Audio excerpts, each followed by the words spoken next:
አያችሁት ቤተሰቦች እንግዲህ በዚህ ቀብቼዋለሁኝ። የቀባሁት የወይራ ዘይት ነው።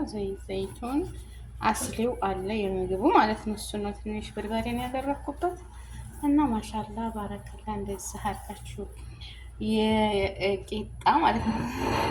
በደንብ አልተጠቀጠቀም። ያው ጠቅጥቆሽ ይባላል በኛ ሀገር። እንደዚህ በቅቤ ነው። ቅቤ አለ ግን ተቅቤው ዘይቱን ይሻላል ብዬ ነው ያደረኩት። እና ይሄ እንደዛ አድርጋችሁ የቡና ቁርስ አያችኋት ስታምር ማለት ነው። ኑ ብሉ። የቡና ቁርስ እንግዲህ ቂጣ በዚህ በፈለጋችሁት በወተት መበላት ይችላል፣ በሻሂ ወዘተ። እሺ ስሙ ታኒ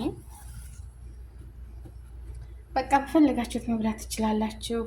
አሁን ትንሽ ዘይቶች እንትን ይላል ይመጣዋል ማለት ነው። ላይክ ሸር ሰብስክራይብ አድርጎ ትፈደሉ። ቅቤ ልቅልቅ ይባላል ሀገራችን፣ ጨንጨብሳም ይሰራል። ይሄ ማለት ነው። ላይክ ሸር አድርጎ የሀገሬ ልጆች ሞክሩት ሰርታችሁ ማለት ነው። ስራ ቦታችሁ እንደዚህ ደረቅ አድርጋችሁ አጂናውን ያላችሁ ዱቄት በተለይ የአጃ ዱቄት ይሆናል። የቡር ደግሞ የጥቁሩ ስንዴ የገብሱ ማሻላ እሱም ቆንጆ ነው። በፈለጋችሁ ብቻ የቡና ቁርስ እንደዚህ ጠቅጥቃችሁ በእጃችሁ ማለት በመጣር ሲጋገር እኮ እንዴት አባት ያምራል እና ቆንጆ ነው። ትውስታ ያለባችሁ በተለይ ደግሞ በወተት በርጎ ባሬራ ማለት ነው። እሱም በጣም ይጣፍጣል። ሞክሩት። ሰላም አለይኩም ወራህመቱላሂ ወበረካቱ። ላይክ ሸር አድርጉ።